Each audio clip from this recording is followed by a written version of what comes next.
G'day, guys. Thanks for jumping on board. Yeah, obviously, what we're doing here today, we've got some of our staff present in this conversation. So, myself, Dan, we've got Hayden, and also Goran. Unfortunately, G'day. Paul's with a customer, and Davina's busy as well in the office. So, just a few of us. But the main reason I suppose we're doing this is a bit of internal training, is to respond to the talks of the Labor government's commitment should they become successful, obviously, in getting elected, the battery rebates kind of scheme they're looking to potentially bring in as part of their commitment to renewable energy. So this has obviously been put forward and discussed by Chris Bowen, Labor's about their election promise. Now, what we're looking at is essentially two different types of interpretations. So we received an email from, let's see, the CC, which was yesterday, advising information about the battery rebate with the election promise. But also there's a different interpretation, which has come through from the Smart Energy Council, that's up on solar quotes. So what I might do, Hayden, what did you just mention before, mate? Yeah, so with this scenario that's kind of going forward is, if you're looking to put a system in now, but you're still kind of worried about you want the battery rebate down the line, it's why now more than ever it's really important to have a system that can build on batteries really easily. You always want to have a system that can build on, but in this specific time, when this battery rebate is just around the corner, to have a system that can build on really easily is really important. Yeah, and that's a really good point that you just kind of raised into the situation.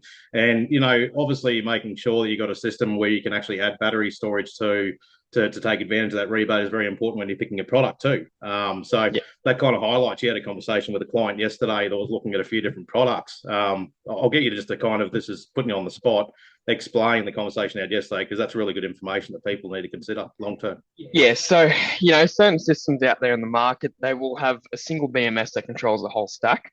SunGrow, for an example. Having the one BMS, the issue with that is if you build a battery on, a couple of years down the line after its first implementation to your site, if you have one battery that's lost its cell efficiency a bit, which it will after, a year or so, A then little in bit of that case, degradation. Yep. exactly. Yep. In that case, then the new batteries that you build on will get brought down to the worst efficient battery in that stack. That's why, a system that has its own BMSs, Store, Red Earth kind of tropos such as that, in that system, each unit is individually managed. So they'll all run at their own efficiency levels. So a new battery Yep. won't be, detrimental from the old system that's there. Like Uh, overall system performance. So yeah, it's yeah. that kind of scalability.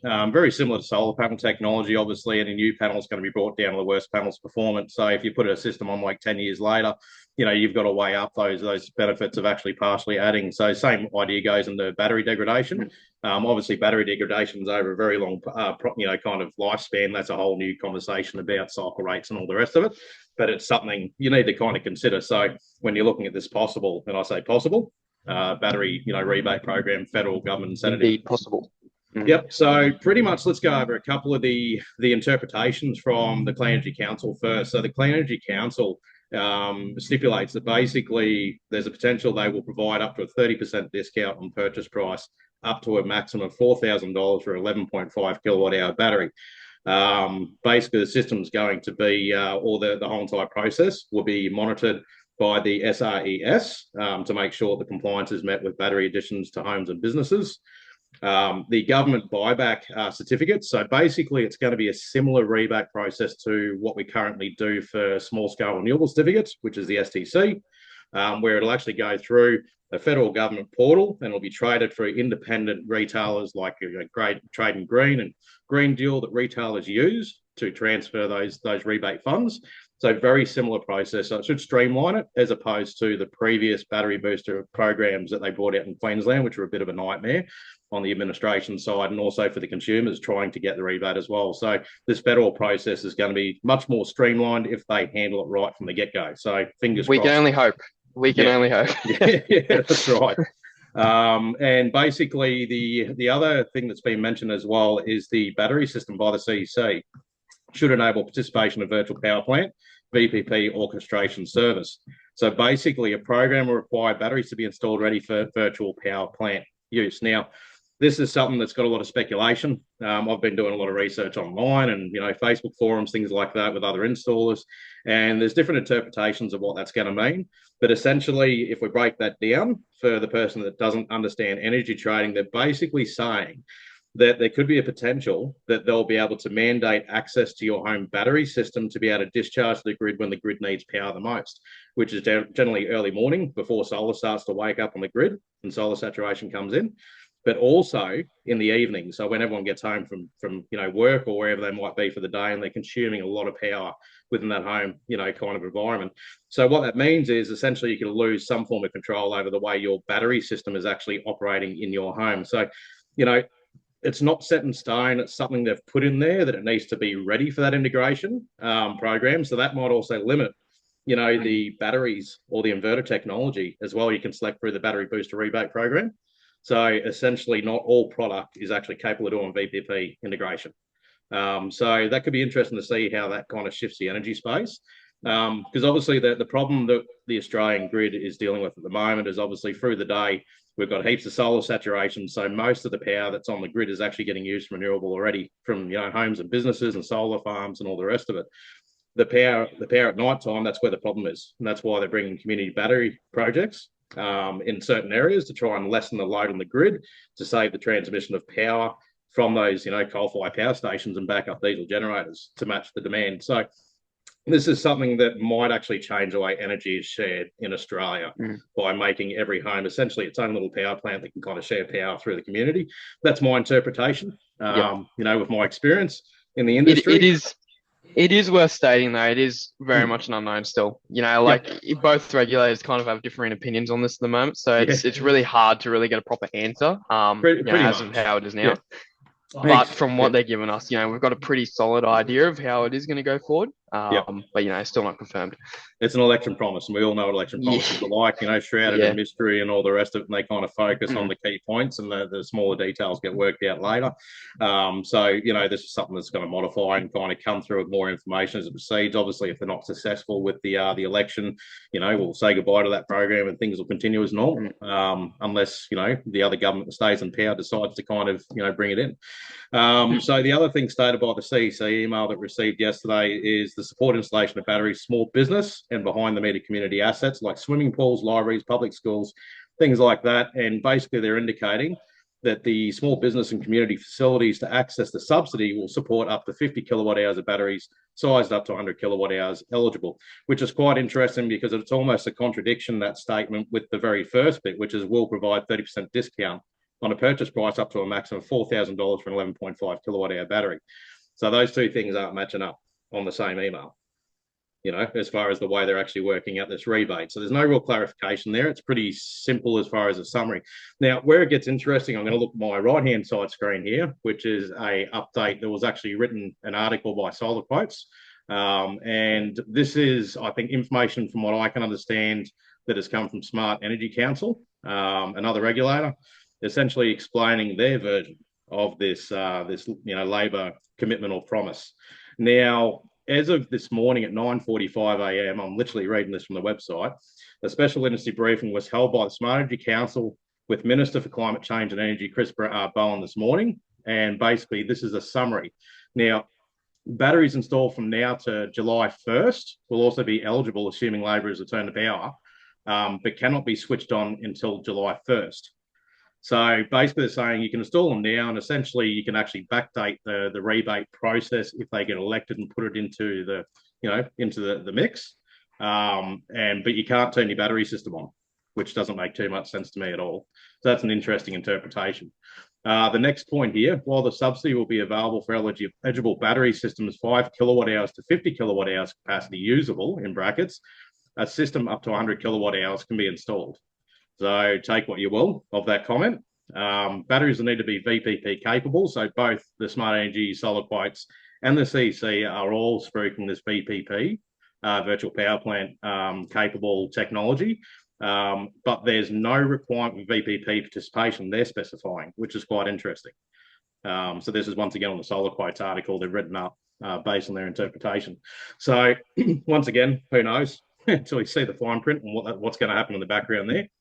Now, their interpretation on the monetary offer with the rebate is very different to what we actually see on the Clean Energy Council's email that circulated yesterday. Now, these guys are specifying the subsidy will be approximately $372 per kilowatt hour of usable capacity, theoretical maximum, and that's in brackets, so theoretical. So once again, who knows? Minus any administration fees and charges. So not too sure what that's going to mean either. Now, and as with the SRES, the National Solar Rebate Scheme, the subsidy will decrease over time. So obviously STCs or renewable certificates for solar panel installations on the federal level, not on the state level, are essentially dropping every year. And we see that kind of the first month of every year, another drop in the STC, and it's getting smaller and smaller and smaller until it's phased out. And I think most people in the industry kind of saw a battery rebate coming in that was going to take over from the solar panel rebate, because we've reached that solar saturation point in Australia, which is why this has now become a federal kind of incentive to bring this in. So the writing was on the wall a long time ago, and I've been saying it for years that this is coming, so it's no surprise. I just didn't think it was going to be an election promise. I thought the government would have just been smart enough to put it in place a while ago anyway, instead of trying to get it for votes. But anyway, not a political post. Now, so that's a really interesting interpretation. So that obviously is very different to the previous one. So once again, we'll see what happens. Now, the interesting thing they have specified is you can double dip. Okay, so meaning this will be additional to the state battery incentives. So obviously it's not going to help us and our customers in Queensland, but other states like Melbourne and so forth that actually have a battery rebate on the state level will essentially be able to get the state level rebate as well as the federal level rebate if they do come into power and put this in place. So that could mean a massive reduction in the investment cost on the hardware technology when you couple that with your solar rebate as well. So it'd be nice if Queensland state government does a local incentivised program as a permanent fixture, not just a trial program they've done twice now, which hasn't been a very smooth process. So yeah, Queensland state government, please jump on board for our customers. Now, the other thing is owners of existing battery systems can install another additional system and be eligible. So basically, this goes back to what you said, Hayden, about making sure your battery system is easily expandable. Because let's say, for example, you put in a Red Earth system with 16.4 kilowatt hours or a SIG Energy system with an 8 kilowatt hour battery, you can essentially go and drop in, or even a Skybox, I should mention as well, same technology concept. You can basically drop in additional batteries and still claim the rebate on additional modules, which is a really important thing. So that makes it a little bit more sense. Instead of going, well, I'm going to hold out for a possible, federal level rebate that's going to come in to, well, I can still get the advantage of a system now and save those energy costs or do my off-grid system.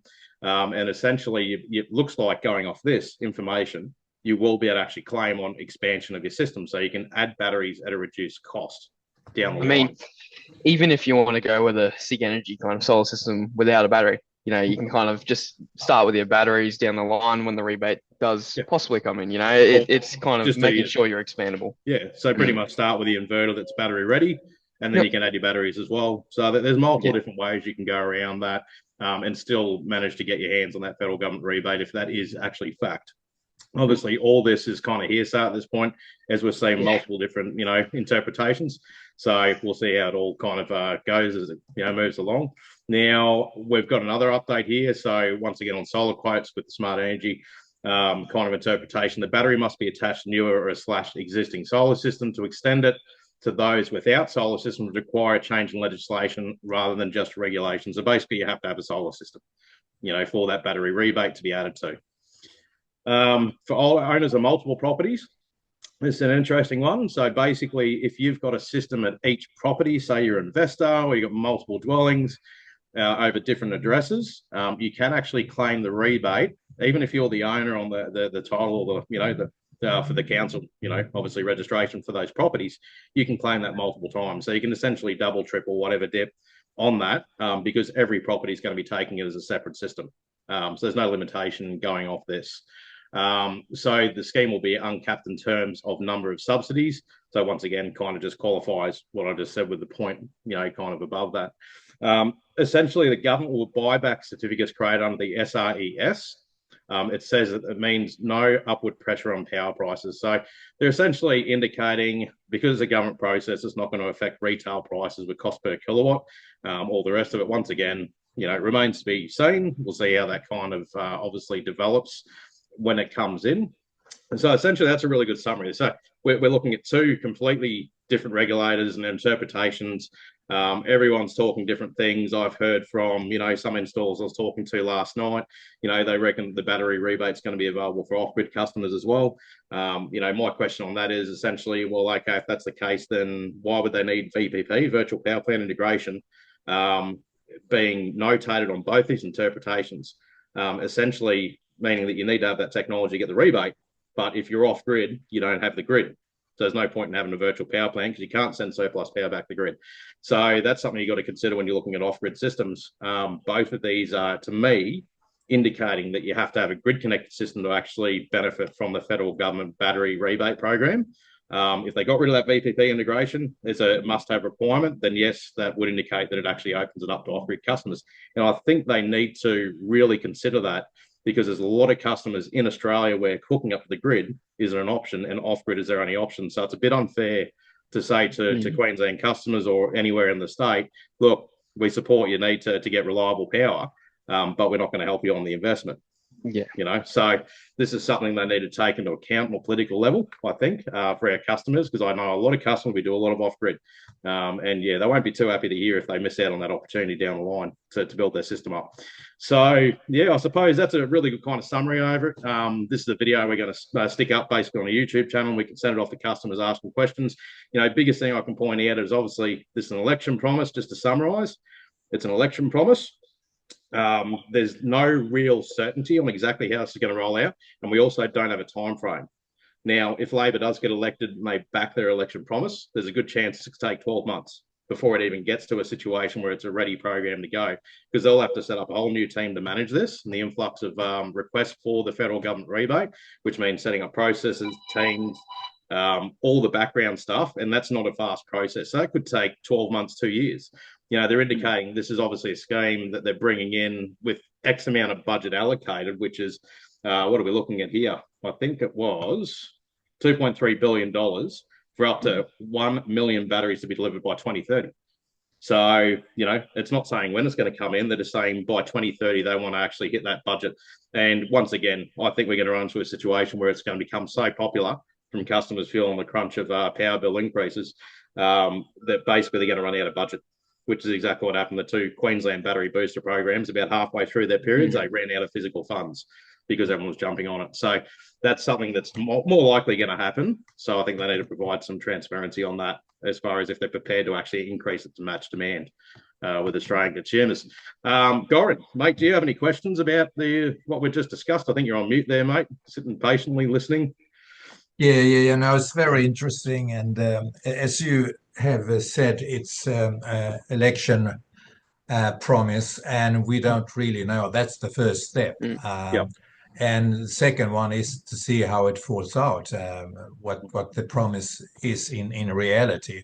So there are a lot of things that has to be sorted out and make it more clear for both us in the industry, but also for people out there that needs batteries. So yeah. It will be interesting to see how it falls out.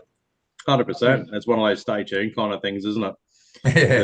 Yeah. See what happens, see what rolls. Yeah. Obviously, exactly. The interesting thing too, like on the political side, if it becomes really, really popular, and people are responding with a lot of, positive kind of comments and all the rest of it, that even if they don't get elected, there's probably a good chance whoever stays in power or gets elected might actually bring in their variant of that kind of rebate program.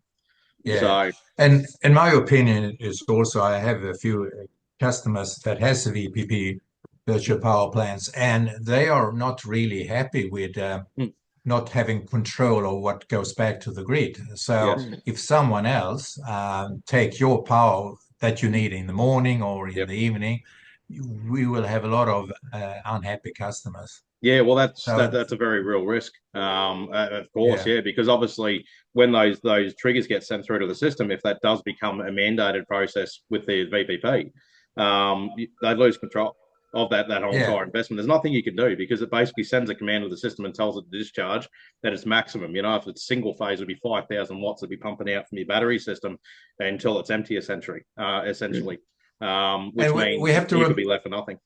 Yeah, we have to remember the reason for people who wants to have battery storage is Mm. to reduce or even eliminate their power usage from Yep. the grid. And That's if right. that is taking away out of their control, Yep. well, that's going to be a bad investment for them, Yeah, because well, it's then going they to be still helping the have to. grid, but it won't be helping the person that spent the balance of the money on the investment to actually put it in to start with. So Yeah, it's a very, exactly. very real point to kind of bring up. And I think they will remove that to a certain degree, because I think people won't be too ecstatic about that concept. No. Essentially, especially if they're spending a lot of money on the rest of the system to actually achieve that goal for independence from the grid. So I mean, right. obviously, the biggest thing that's going to happen is, obviously, if everyone's got a solar system and battery system installed in their home or business around Australia, that's going to reduce the overall demand on the grid, which means all the power stations get to wind down a bit. They don't have to bring in backup generators to meet peak demand during heat waves and all that kind of stuff, because essentially everyone's going to be self-supported, which is the best option in Australia with so much sunlight. Yeah. Even with the miserable weather we've had this year, you've got a situation where you're reducing that demand, which means we have to stop throwing money at these big power stations.